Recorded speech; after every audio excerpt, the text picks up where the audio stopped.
imagine of a condition that affects 1 in 3 adults globally.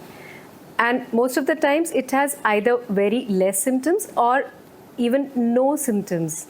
But it is a common cause for heart attacks and strokes around the world. Yes, you can think of it right, that's hypertension that we call in medical language, and high blood pressure जो हम normal भाषा में बोलते हैं BP high हो गया हमारा. So it is that. But unfortunately it is called as a silent killer. And just because World Hypertension Day is approaching, it's a good time to discuss on this particular thing. Is a silent killer, but at the same time it is preventable, it can be treated, and we can protect our health. Welcome to MGM Health Podcast, which is a reliable source for your health information, that too right from a consultant's mouth. I, Dr. Ruchi Shukla, welcome you all, and with me is Dr. Harshal Lahoti, who works on the front line of heart health, cardiac health at MGM New Bombay Hospital, Vashi. He's an interventional cardiologist working at MGM New Bombay Hospital, Vashi since more than a decade. I welcome Dr. Harshal Lahoti. Thank you, ma'am. Thank you for having me here. Thank you so much, doctor. And, like I said, hypertension or high blood pressure, it's something that we hear near in our neighborhood. हमारा कोई पड़ोसी, कोई young person, everybody says, यार BP high हुआ था, medicine लेने का सोचा, but then the BP was okay. But still you all call it a silent killer. Why do we call it a silent killer? I think that's a very good question to begin this podcast with. It is a silent killer because, as you said, it won't give symptoms unless it is too late. Right. And imagine कि एक हथौड़ा है आपके हर organ पे वो hit कर रहा है. Right. It's like a hammer hitting our organs all the time, and we don't realize it. Often we realize it when we have stroke, when we have heart attack, when we have kidney failure, once the target organs get damaged. Okay. So a person with a blood pressure of 150, 160, 140 may not be having any symptoms, but his organs are getting damaged day in, day out. So once it appears, it surfaces, it might surface too late to mend. And sometimes the target organs might get irreparably damaged before we realize that we have hypertension. So it is a silent killer. As you said that it damages the organs, but when we call it organs, is it some particular organ? It is like in common language we say high blood pressure है तो heart को शायद तकलीफ हो रही होगी. Is that so, or any other organ is also affected? It affects all organs right from head to toe. Oh my God. So right from our brain to midbrain to eyes to heart to kidneys, liver, lower limb arteries, it can affect every organ. Right, so that means it's really a silent killer. Exactly. Means you never know which organ is going to get affected. True. And of course we've heard that many people have high blood pressure, but how common is this disease in our country?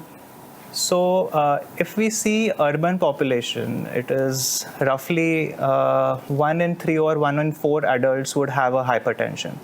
Okay. So probably every household would have one hypertensive patient. Right. In rural population, the incidence is a bit less. The prevalence is 1 in 7 or 8 patients.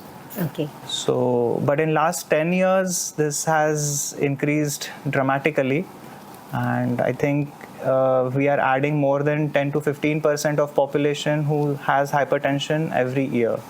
Okay, so that's an add-on every year, 10 to 15% of population. But as you said, rural में कम होता है और urban में ज़्यादा. Is there any particular factor that triggers it in the urban population? I think our lifestyle. Okay. So the most important thing of an urban living is सब urgency में रहते हैं, सब घाई में रहते हैं. Everybody is stressed. हमारी sleep कम रहती है. We are always in a rush, in a hurry. Lifestyle-wise भी clean air. Clean atmosphere नहीं होता. Right. So I think the stress levels in urban population is definitely pretty high. फुर्सत की कमी सबके पास नहीं है,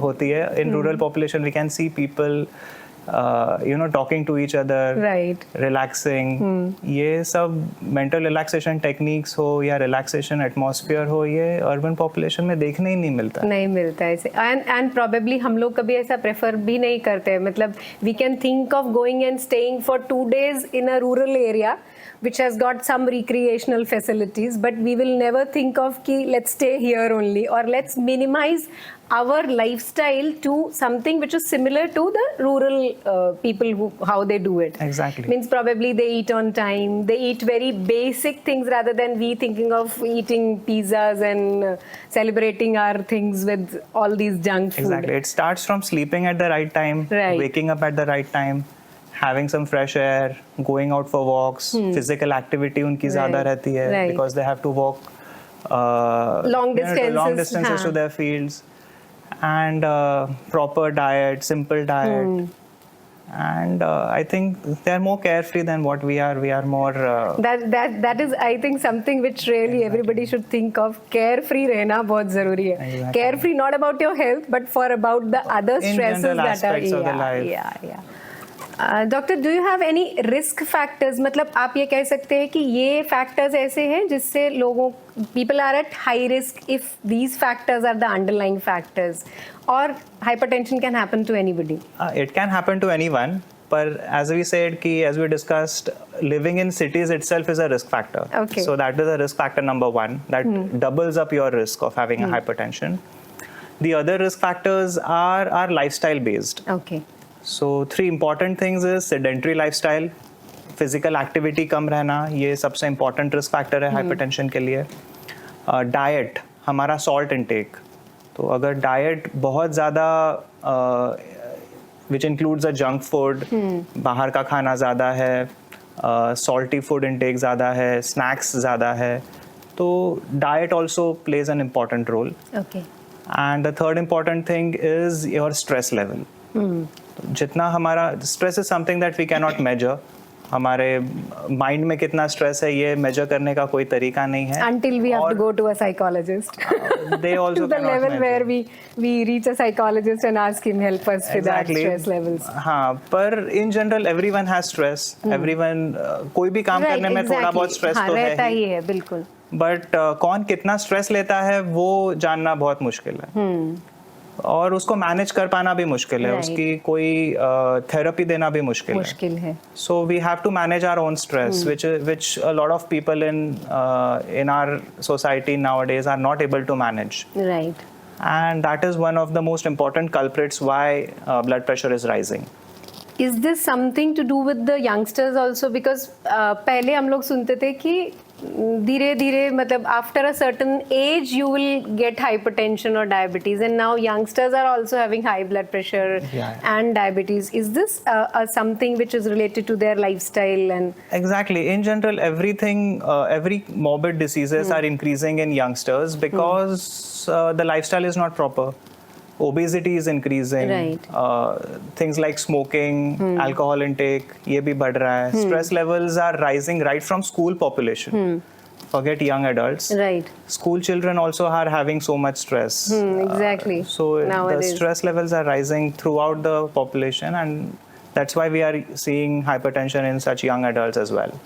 See, because when it comes from a doctor's mouth, then you really understand that ये सब चीज़ें हैं बहुत छोटी कि डाइट थोड़ा ऑल्टर कर लीजिए या 1 घंटा वॉक करिए. That every second person will advise you, but then it really matters because a specialist is saying that, and it may be affecting the lives of people, and you may be witnessing that in your patients. Because now हो सकता है patients, आपको भी ऐसा लगता होगा कि high blood pressure के पेशेंट्स अभी बढ़ गए हैं जो 10 साल पहले नहीं थे या कम थे. Definitely, and as you said young लोगों में भी ज़्यादा आ रहा है अभी. तो population of 20s 25s right. having a high blood pressure, ये number, ये frequency बहुत ज़्यादा बढ़ रही है. So that means monitoring is important for all ages, I think. Exactly. Right from your adolescence we should start checking our blood pressure. Okay. Check it regularly. Okay. So that हम उसको पहले ही control में ला सके, right. and identify कर सके. Otherwise it will remain asymptomatic till it is too late. So as you said कि blood pressure regular check करवाते रहना चाहिए या करते रहना चाहिए. Do you advise, because again this is something that we see in the society, do you advise that there are monitors available in the market and good quality monitors as far as I can think of? So are they reliable enough so that people can keep it in their homes and just give it a check if there is anything? Fairly reliable. They have been wonderful addition to our armamentarium. Great. जैसे हम thermometers घर पे रखते हैं, pulse oximeters रखते हैं with corona, ये blood pressure भी एक एसेंशियल इंस्ट्रूमेंट है जो घर पे रहना चाहिए. It can comes handy to be checked any time for anyone, and it is fairly reliable. So because to be very true, हम लोग क्या बोलते हैं, हमें बीपी थोड़ी है तो why should we keep the machine? That's what our Indian mentality is. दवाई रखोगे तो बीमारी आएगी, मशीन रखोगे तो probably ऐसा नहीं करना चाहिए. It's better to keep a check because if the machine is handy enough, so you can check it more frequently. So and even keep if you a watch. don't have a blood pressure, right, you still have to keep checking your blood pressure maybe 4 to 5 times in a year. Okay. So at least once in 2 months probably, means 2 महीने में एक बार machine लगा के check कर लिया तो अच्छा ही है. A random BP check once in 3 months would be very beneficial in identifying this early rise in blood pressure. Great. And probably that can prevent the further complications. Even for normal individuals, those who have blood pressure, of course, should check it more frequently. But even if you are a normal individual, you should keep checking the blood pressure at least once in 3 months. Okay.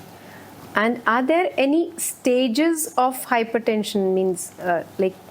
Yeah, so जो normal blood pressure readings change, जो parameters है वो change होते रहते हैं with every guideline that comes up. As per the recent guidelines, any blood pressure above 120/80 is considered as high BP. Okay. So जो हम पहले से सीखते आए हैं 120 systolic and 80 diastolic, उससे कम रहना ही normal है blood pressure. Okay. So anything above 120/80 is considered as high blood pressure. Okay. Remarkably, you don't need to get treated for everything that is above 120/80. अगर किसी का blood pressure randomly 140/90 ऐसे आ जाए तो सीधा मेडिसिन शुरू करने की जरूरत है नहीं. So anything that is between 120 to 130 is considered as high blood pressure or high normal blood pressure, essentially somewhere borderline blood pressure, or a pre-hypertension. So means 120/80 भी अगर आता है, अगर उससे ज़्यादा आता है, so probably we can keep a check, make a chart kind of a thing for a few days. First reading अगर border पे है तो of course हमको और frequent readings लेनी पड़ेगी. Right. So we never go with one reading only. Okay. So अगर 140, 150, 160 ऐसा blood pressure आता भी है तो the first thing that we do is check whether our lifestyles are correct.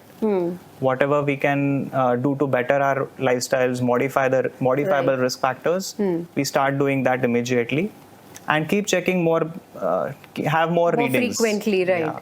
अगर 5, 6, 7 readings लिए persistently blood pressure is pretty high, then we would start off thinking medicines. Okay.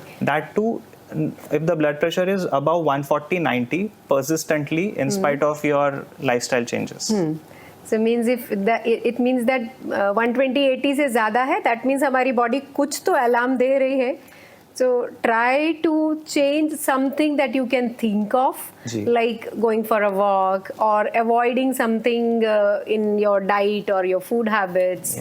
Or like certain things that you can change. Start correcting whatever you can correct. Start modifying whatever you can modify. That's an alarm to wake up. Yeah. So be motivated. Start understanding where we are going wrong. Right. And keep having more frequent checks on your blood pressure. Are there any particular symptoms that can be related? Like I have a little higher blood pressure and there are certain things which I may be ignoring. Probably कभी ऐसा होता है कि सिर में दर्द हुआ, थोड़ी देर हुआ, फिर ठीक हो गया, या विजन में कुछ प्रॉब्लम हुआ and we related to our age कि यार 40 plus हो गया है तो शायद विजन में वो हो रहा होगा, या बहुत थकान हो रही है. Means any symptoms that can be related? Yeah, some people do get headaches, especially at the back of the head. These frontal headaches or tension headaches, these are generally not related to blood pressure. Headaches which occur at the back of the head are more specific for blood pressure. Some people get palpitations, धड़धड़ होता है, uneasiness लगता है. हाँ. So these can be symptoms of high blood pressure. Chest में थोड़ा tightness लगना या चिड़चिड़ापन लगना. अच्छा, ये भी ब्लड प्रेशर का रीजन हो सकता है. Easy irritability, people get annoyed easily. So ये भी blood pressure के signs है. But as I said, we don't have to wait for symptoms to occur. Okay. तो ये symptoms आने तक रुकना नहीं चाहिए. We don't have to think कि ये symptoms आए तो मैं blood pressure check करूँ. I think this is where we go wrong. Now the next question that I can think of is that, like, when do you think that I, as a normal person, should approach a doctor or a cardiologist that हाँ अभी मुझे ये situation ऐसी है when I should go to a doctor. I should not start correcting myself for 6 months and then land up in some kind of a trouble. So is there some kind of this thing that you advise to our listeners that this is a situation wherein you should consult a doctor, at least a general physician, if not a cardiologist immediately you can think of? So if you get symptoms, one. Second is if you have a high blood pressure of readings of more than 140/90, which are coming persistently. Okay. So एक आध reading आया, you don't have to get panicked. You check again, maybe second day, third day. अगर every reading is coming above 140/90, then it is better to show to your local physician. Okay. We need to have a right diet. So in diet, can you just tell our listeners that few foods that we can probably avoid, kind of a thing, when we see that our blood pressure readings are going on a little higher side?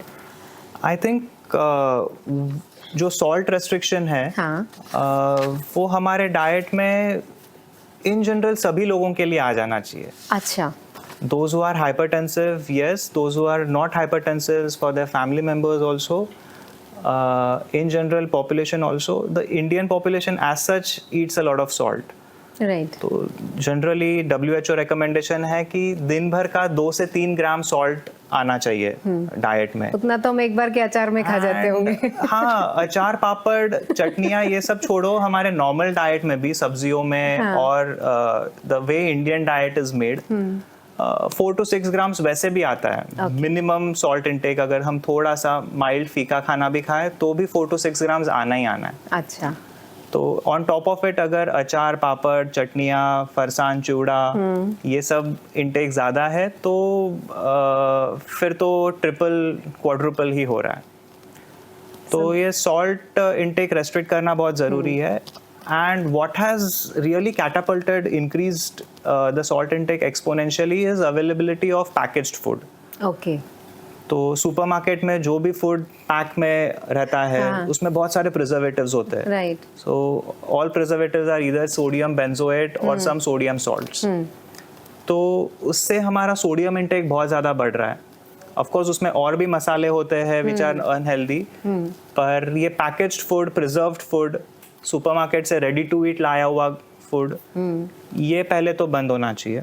Okay. A lot of bakery products are harmful. Okay. तो biscuits, breads. So even which are not salty are also. Even those are not salty क्योंकि उसमें soda फिर भी रहेगा. हाँ. और of course other palm oil, मैदा, ये सब भी अनहेल्दी चीज़ें रहेगी. पर ओवरऑल बेकरी प्रोडक्ट्स भी अवॉइड करना चाहिए. जो कि ये चीज़ें तो वड़ा पाव, समोसा, ये चीज़ें तो ऑब्वियसली सबको भी पता है कि ये अनहेल्दी कैटेगरीज में आएंगे. But bakery products, breads, biscuits काफ़ी हाउस होल्ड में लगता है कि ये सब नॉर्मल है, ये सब यूजुअल है, ये हम हमेशा से खाते आए हैं. पर the way they are made, उनके इंग्रेडिएंट्स अगर अपन पढ़ेंगे तो ऑफ कोर्स अनहेल्दी में ही आएंगे. Okay. So उसका रेस्ट्रिक्शन रखना है.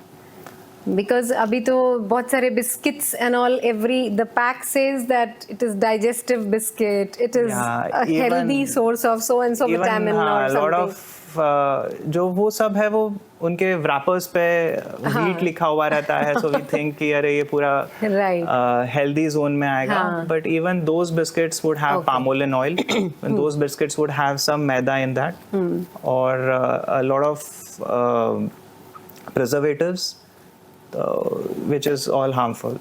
मीन्स इन अ वे जितना होम कुक्ड फूड खा पाए अच्छा है, जितना रॉ फॉर्म में फूड को ले पाए, raw as in like vegetables like काकड़ी and tomatoes and though salads without of course salt, that is much better than eating something which is prepared at a factory level something that is homemade, something that is freshly prepared, right, something that should be considered as a balanced diet is what is the need of the hour.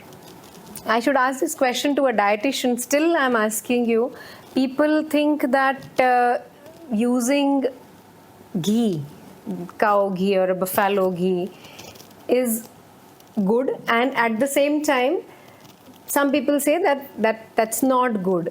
So how do you recommend that? Because in Indian kitchen I don't think we do without ghee until unless we are forced to do that by our doctors. Exactly. So जो शुद्ध घी होता है, which is not a Dalda ghee, Dalda ghee is having lot of trans fats, तो डालडा घी should be avoided. जो शुद्ध घी होता है, देसी घी, वो ले सकते हैं, बट एक प्रमाण में. सो द प्रमाण would be around 2.5 to 5 ml of that ghee per day per person. Anything more than that would not be beneficial. And उसमें भी of course fats रहेंगे, triglycerides बढ़ेंगे. So around 2.5 to 5 ml should be a good is recommended proportion. And probably people can adjust into that because 2.5 to 5 ml is the quantity wherein you can suffice your craving for that. That should be enough. So everything in moderation. Right. Excess of anything is not good. Exactly.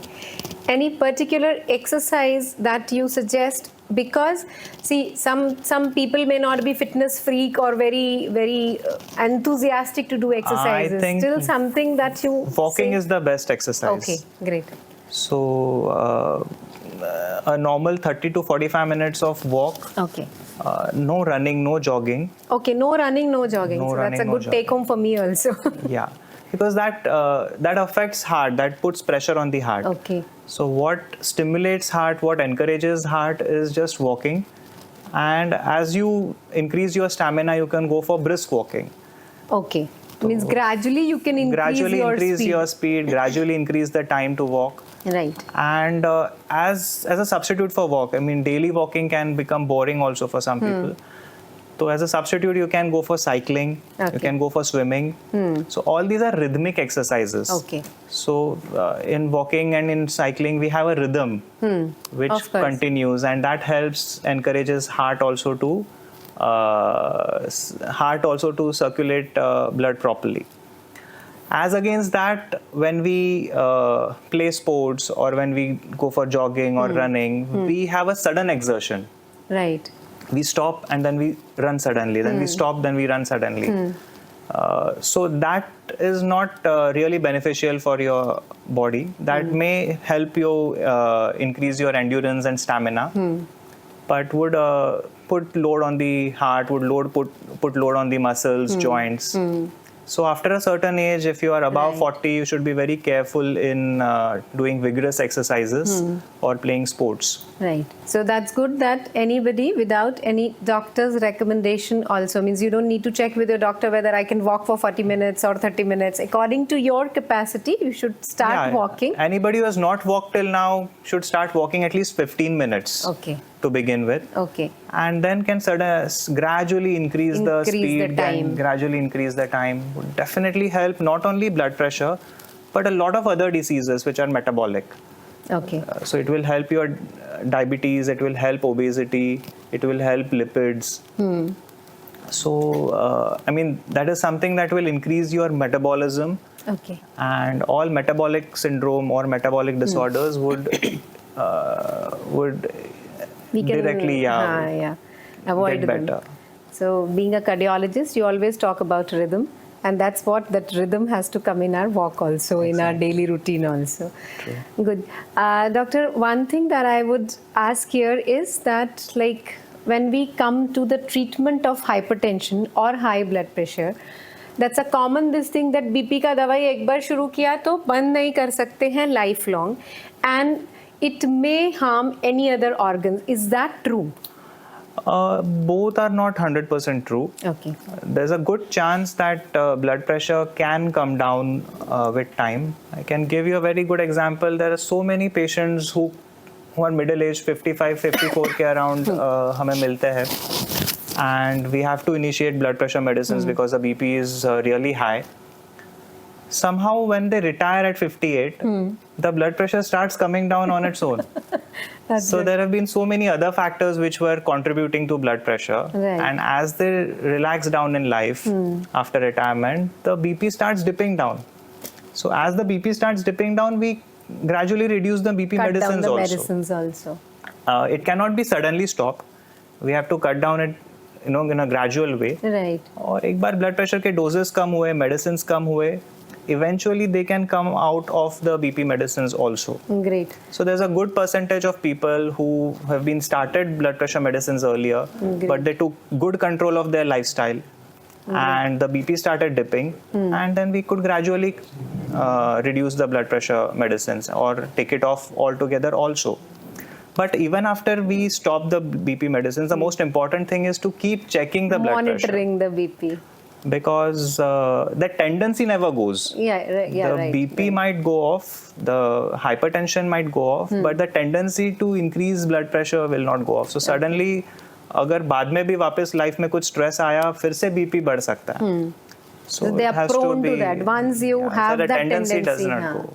So you are prone to that. So that's a good this thing that people will come to know, that even you can cut down your medicines with your lifestyle changes, with decreasing your own stress. And as you said, that people when they retire, their BP medicines are also cut down. Yeah. So and that's, another myth is that if we start the blood pressure medicine and the BP normalizes, then people think we don't need the BP medicine. So that's not true. If the BP has become normal, that is because of the medicines, that is because of your lifestyle changes also.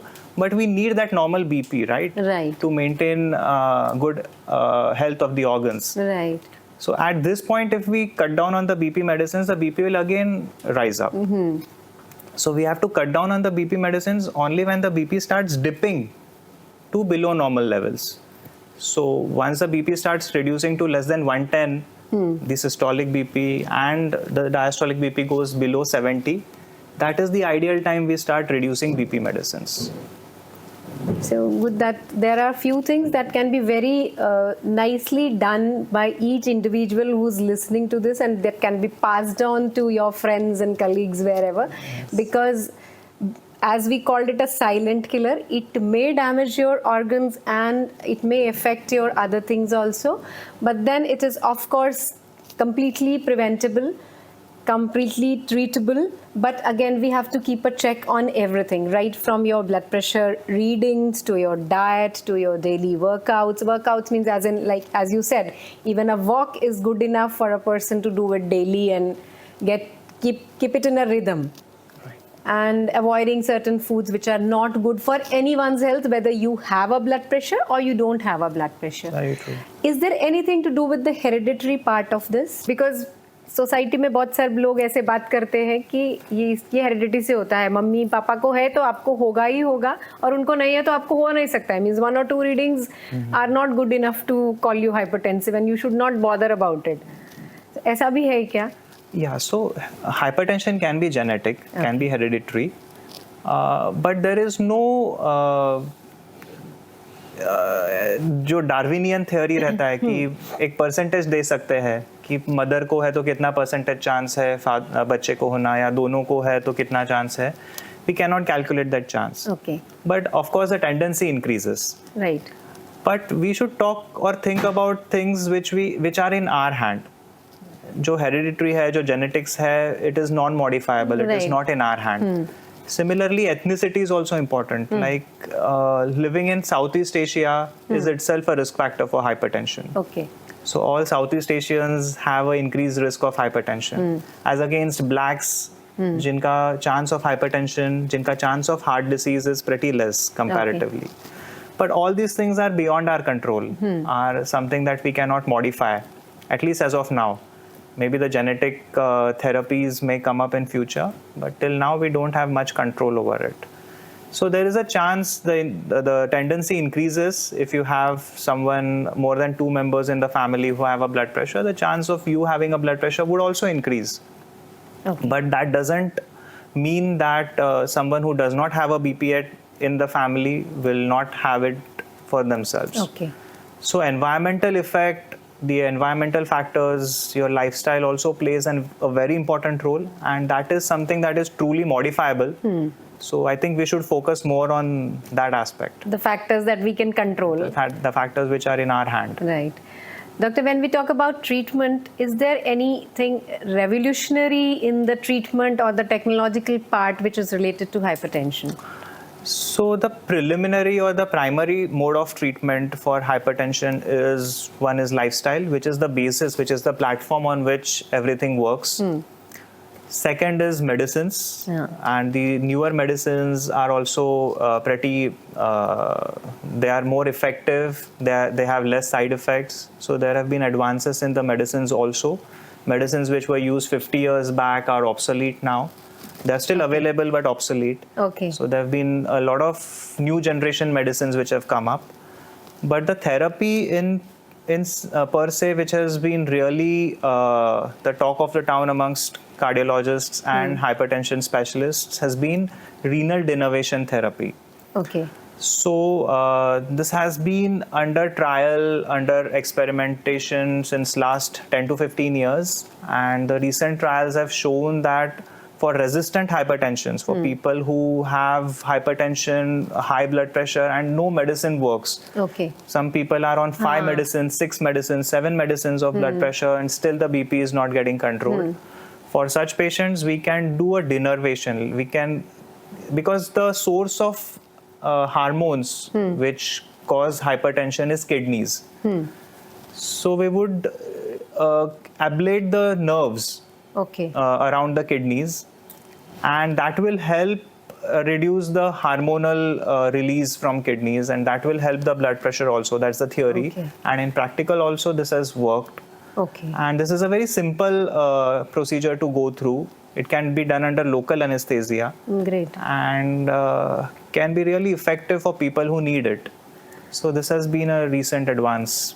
Because many of our listeners who are listening to our talk must be on 4 or 5 drugs, and still they may be struggling with their blood pressure levels. So for an entity called as resistant hypertension, people who are on medicines but the BP is still not getting controlled.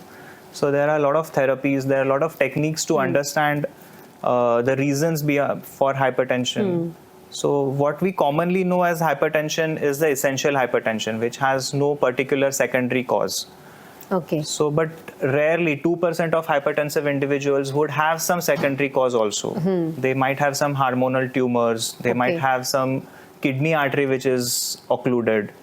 So for such patients, if we treat that particular cause, if we find that particular cause out and treat it, then the hypertension can be cured permanently for them. Great.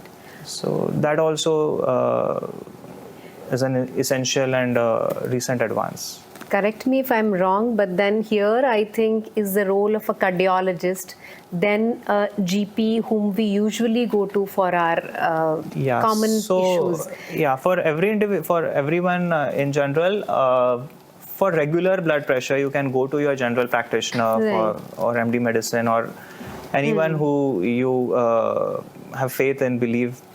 But once the blood pressure is not getting controlled, once you are on more than 2 or 3 medicines and the BP is not getting controlled, it is good to visit a hypertension specialist and then get evaluated if you have any other cause of blood pressure, and also get evaluated for your target organs, the health of your target organs, and for any secondary cause of blood pressure. Because this can be an advice wherein probably people are old, they think that they are taking medicines from their GP, their blood pressure is at times in control, at times not controlled. So for those listeners, I would say that it is better to at least have a second opinion, even if they don't want to switch over from their GP to any of our specialist. But still they can have a second opinion and get their other organs and all visualized and checked, like before they land up into something which is a result of their uncontrolled blood pressure. Yes. So that is something that every family should keep in mind. That and of course, there's also one another myth that a blood pressure of 150, 160 would be okay for an elderly individual. हाँ, Some ये भी people बहुत who होता है, have, हाँ. yeah, probably who is 70 years old, a BP of 170 also would be okay. This हाँ. is also a myth हाँ. among some practitioners and patients also. So that is also not true. As per the recent guidelines, the treatment goals for individuals across all age groups is 130/80. Okay. So a upper blood pressure of 130 and a lower pressure of 80 is what we aim to achieve, an average BP. So anything beyond this has to be checked regularly and at least consulted at a bare minimum level, so that you don't land up in bigger troubles which are rising nowadays because of that blood pressure. So that's good, because people don't think that अरे GP दवाई दे तो रहा है ना, why should we go and consult another doctor? Why should we go and consult a specialist when we are already taking a medicine? And as you said, there are many medicines which are obsolete, but still they are available. So they might be or may not be taking that medicines, but there's a possibility that they are taking that old regime only. Because BP medicines have to be taken for a long term. They would eventually have one or other untoward effects. Right. So it is good to, change those medicines, tweak those medicines. Some BP medicines cause edema in the legs. Some would cause low sodium levels. Some would cause low potassium levels. So we might have to keep checking for those side effects and modify BP medicines accordingly. So a visit to your practitioner, your general practitioner, or to a doctor every 3 to 4 months is essential. Right. It is not that we are taking one BP medicine and we are since then years together, and then we forget to recheck whether the dose is proper, whether we are having any side effects. And as I told you, to check for target organ damage regularly is also essential, especially eyes, heart, kidneys. These are 3 important organs which are very sensitive to blood pressure. Okay. So regular checkups for these organs, the health of these organs is also important. Doctor, somebody is watching his or her blood pressure on a little higher side for a couple of days only. Any few pointers for that person that you have to do? You have to make a tikka on all these 4 things before you think of taking medications. So first thing is, for any newly detected blood pressure, hypertensives, the first thing is to accept that, okay, I can have high blood pressure. Right. A lot of individuals, we see that they see the BP 150, 160, 140 at times, and then they think, oh, I cannot have a hypertension. Right. And there's nobody in my family who has a hypertension.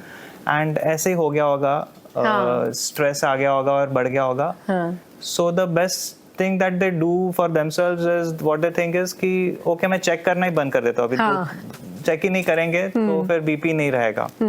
So this is something that they do pretty, this is the worst thing that you can do. तो जिनका अगर borderline blood pressure initially detect होता है, we may not label them as hypertensives, but we take few more readings. So maybe in a span of 7 days, they can take 4 or 5 readings and take an average out of it. If the average BP is still 140, 90 and above, then we should act. Act in the sense, we may not always start them on blood pressure medicines. If the BP average reading is pretty high, it's above 140, 150, 160, it's the systolic one, and the lower one is above 90, 100, 110, then we might straight away start them on medicines, because we cannot wait for lifestyle factors to act and then the BPs to reduce. Exactly. But those who have a borderline blood pressure in those average readings that they take over 7 days, we might start them on lifestyle rehab or modifications, and then keep monitoring the blood pressure. In general, with every lifestyle change that you do, if you start walking, the BP would start reducing by 2.5 to 5 millimeters of mercury. If you modify your diet, reduce salt intake, increase potassium intake, in the sense increase fruit intake and increase fibers and increase salad intake, that itself, diet change would reduce blood pressure by 5.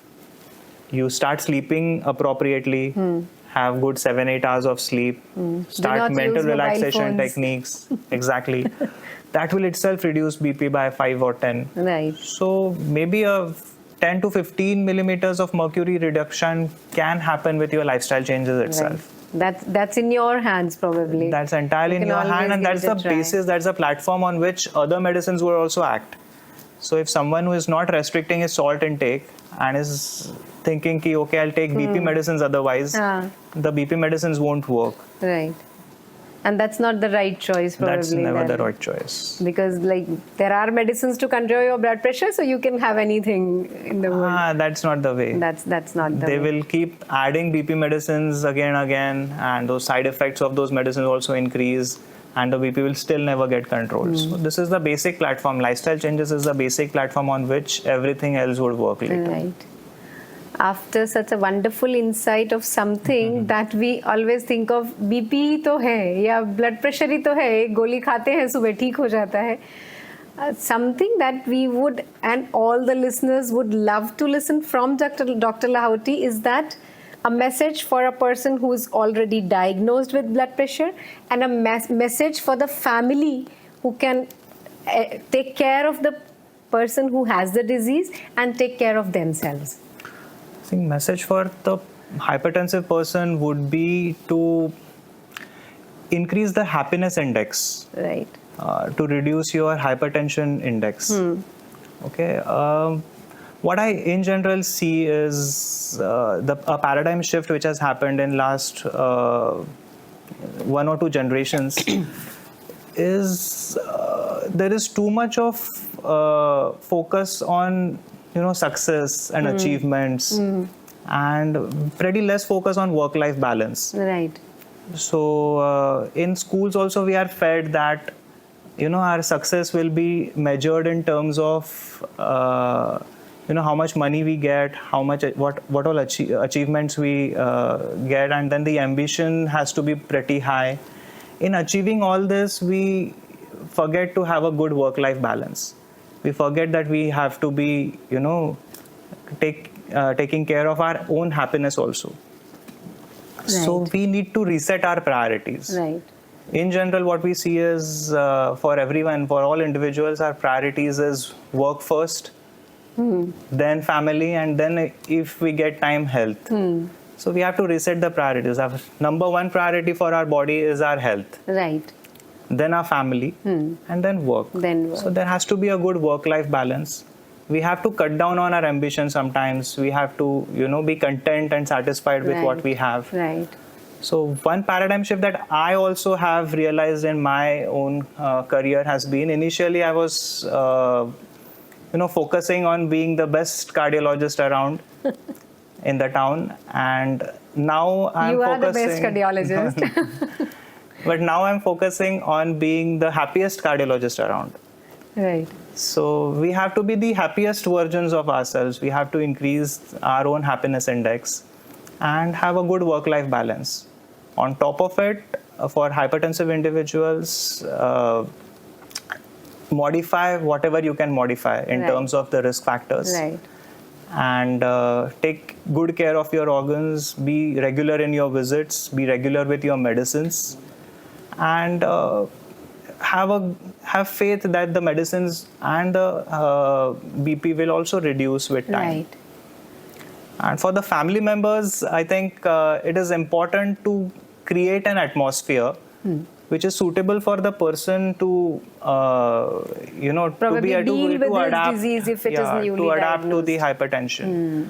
So we cannot have a family where मैंने blood pressure के मरीज को बोला कि salt intake कम कर दो, तो the whole family is enjoying samosas and not giving it to him. So then this will not work. So I think lifestyle modification is something that is applicable to every individual, whether he is hypertensive or he is not hypertensive. Right. And then the whole family should change their diet in toto. The whole family should start. You cannot say the blood pressure person to get up in the morning and start walking daily. So maybe the family member or the caregiver, maybe both of them, if the husband is hypertensive, the wife and husband both as a couple can go for walks together. Right. So this lifestyle changes is something that is not only for the individual. Probably the whole family should change its lifestyle, should change the way they work in the kitchen. And I think generally hypertension is not only for the individual, the whole family becomes and that's an alert for everybody else also. It's an alert for everyone else, change your lifestyle. And the changes have to be applicable to the whole family. Whole family. That's good, Doctor, talking with you about something which is not a treatment, which is nothing to do with the medication part of it, but it is understanding the disease and how you behave with the disease and how you take care of yourself, and at the same time protect yourself for not getting the disease. Means certain lifestyle changes, diet changes, as you said, happiness index, that has to be increased. So these are few points which probably doctors touch, or they may not touch it that with that strength that you have done for the listeners today. And I'm really thankful to you. We'll surely connect with something else which is more informative, which is more giving a knowledge kind of a thing to the listeners, which is not the treatment, which is not about talking about medications, but talking about something that is preventable. Thank you, ma'am. Thank you so much. Thank you so much, Doctor.